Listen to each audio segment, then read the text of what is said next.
So how difficult is Olympic pistol shooting? Now this is something that I've touched on in my previous videos, but mainly talking about 10-meter air pistol, but also Kentucky Ballistics recently did a video, and of course that made its way to me. A few people have sent that to me and they've asked my opinion on it, and I thought it was actually a pretty cool video. And the thing I liked about it was the fact that he did put emphasis on the fact that the 10-meter air pistol target is extremely tiny and unforgiving, and the fact that you're shooting such a small pellet makes it more difficult. So in fact, the only tiny gripe I have with it is that he was using a .357 Magnum instead of a .177 air gun, or even a 22 would have been a better representation, because the larger the diameter of that bullet, the easier it is to hit the scoring rings on this target. And I understand why he used that revolver. It looks very futuristic, very space agey, kind of like an Olympic gun, right? But it is a little bit bigger diameter, so it makes it a little bit easier to hit the scoring rings. One of the big misconceptions that people have about 10-meter air pistol is that you're essentially just trying to hit the black.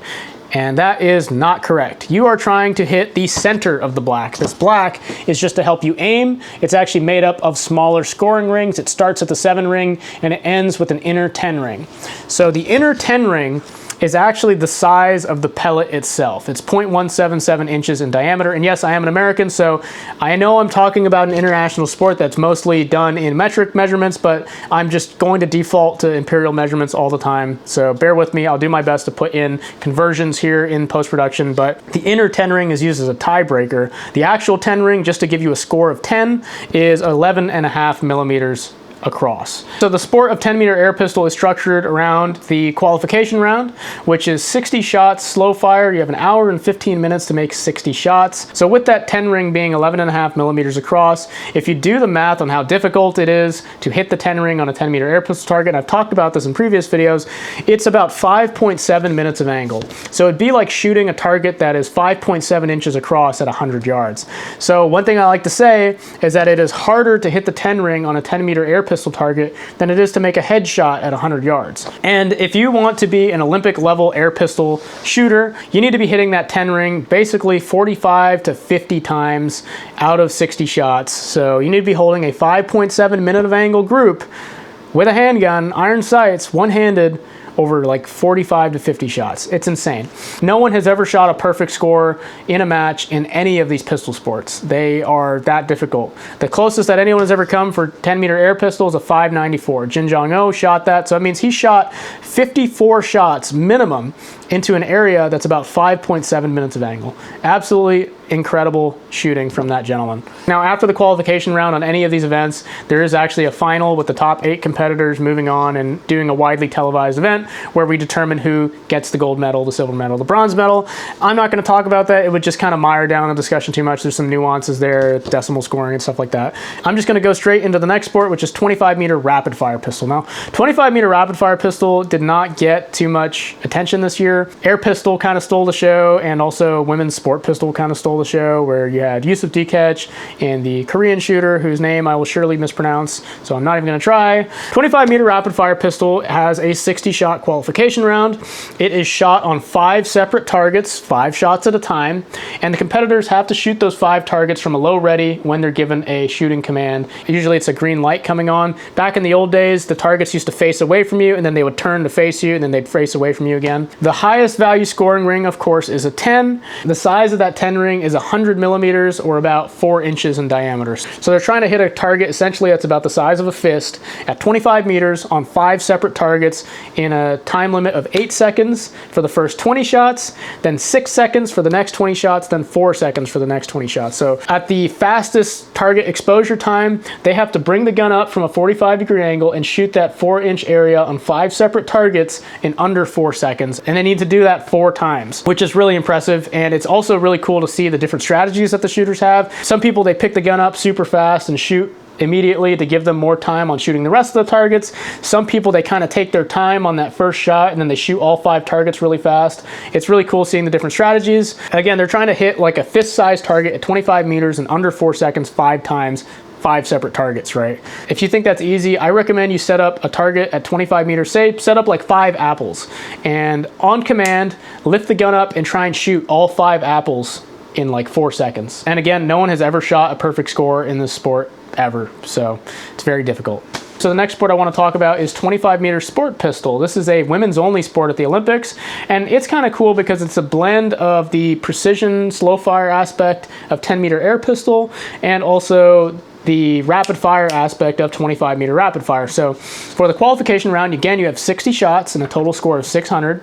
The highest value scoring ring is 10, but the first 30 shots are shot on this target right here. Now this is just the center of a larger target that I've cut out because I only use the center, of course. The 10 ring on this target is 50 millimeters across, or about 2 inches. So at 25 meters, try and hold a group that is 2 inches across. So after those first 30 shots, they then move on to a rapid fire portion, also sometimes referred to as dueling, and it's done on the same 25 meter rapid fire target. And again, back in the old days, the targets would face away from you, and then they'd face towards you, and then they face away from you. Nowadays, they have a red light, green light system, and unlike the men's 25 meter rapid fire, it's all shot on a single target. The shooters, starting from a low ready, have 3 seconds to make one shot when the target exposes itself, and then they have 7 seconds of rest in between. Just to demonstrate, they have the gun down at a low ready, the light turns green or the target turns towards them, they pick the gun up, they shoot one shot in 3 seconds, trying to hit that 4-inch 10 ring, and then the light turns red,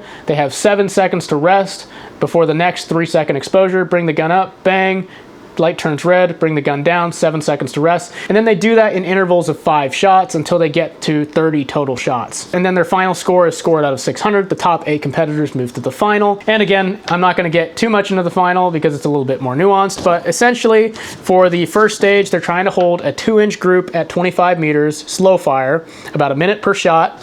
And then for the second stage, they're trying to hold a 4-inch group at 25 meters with 3 seconds to make every shot. So it's pretty impressive stuff, and I really wish it wasn't a women's only sport because I'd love to shoot sport pistol. So the last sport I want to talk about is actually the former Olympic sport of 50 meter free pistol. Now, this has been a sport from the very first Olympics all the way back in the 1890s to 2016 where it was removed. You're shooting on the exact same target as the 25 meter precision stage, but instead of shooting at 25 meters, you're shooting at 50 meters, and you're using very specialized 22 LR pistols. And the most interesting thing about them is that they have very little restrictions on what you can do with them, to the point where there's no minimum trigger weight specified for a 50 meter free pistol. Some of the triggers on those guns are actually so light that if you tip the gun up, the weight of the trigger itself will set off the trigger. But essentially this sport was known as like the hardest pistol sport out there, and it was structured exactly the same way as 10 meter air pistol, where you have to shoot 60 shots slow fire, 1 shot at a time, again on this target right here with a 2-inch 10 ring. So if you were to shoot a perfect score in 50 meter free pistol, you would have to hold a 2-inch group at 50 meters with a handgun. That's like rifle levels of accuracy. Just for reference, the M1 Garand, in order to be accepted in the military service, had to have an accuracy of 5.4 minutes of angle, whereas the level of accuracy that you're trying to hit with 50 meter free pistol is 4 minutes of angle. And again, with 10 meter air pistol, the level of accuracy you're trying to hit is 5.7 minutes of angle. So in all of these precision sports, what they ask of you is essentially to be as accurate as a handgun out of a machine rest, to be as accurate as a rifle. If you're one of those guys that thinks just because, you know, you shoot real guns, that if you were to shoot an air gun, that it would be super easy by comparison, or that because this gun is like sub MOA accurate and this gun is not, that once you pick this gun up, you'll just be instantly shooting out clusters. I encourage you to come out and try. It's not hard to find international style matches. If you go to the USA Shooting website, you can go to any of these matches. Anyone can compete.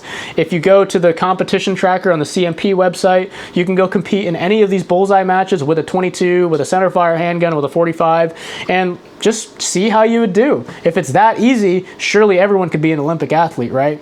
Obviously, it's not easy. And the most difficult thing about it is the fact that it requires so much discipline, because anyone can hit the center of this target one time, right? But to be able to hit it every single time, time after time after time after time, match after match, month after month, year after year, to the point where you can consistently shoot to a world-class level. And then once you get to the Olympics and you have the intense match pressure of the Olympics resting on you, to still be able to shoot like that, that requires so much mental energy and discipline and focus that a lot of people just don't realize. That they've never competed in any sort of high-level sport in anything in their lives, and they don't understand how much discipline it takes to get to the top of any sport. And if you are interested in international shooting sports, if you're in America, I recommend you go and compete in CMP or NRA bullseye matches. Just get a 22 or any centerfire handgun and just go to one of these matches and figure it out. Someone will be there to help you and kind of direct you through the match. If you're international, you probably have a local club that does air pistol or air rifle or trap or skeet or anything like that. Just find some of these matches and go compete and see where you stand. With that said, thus ends another Olympic shooting video. If you like this subject, I have lots of other videos talking about Olympic shooting sports and Olympic shooting gear and stuff like that. Go ahead and check those out. In any case, thank you all for watching. Thank you to my channel members for supporting the channel directly. You too can become a channel member by clicking the join button next to the subscribe button. Thank you all for watching. Have a great day.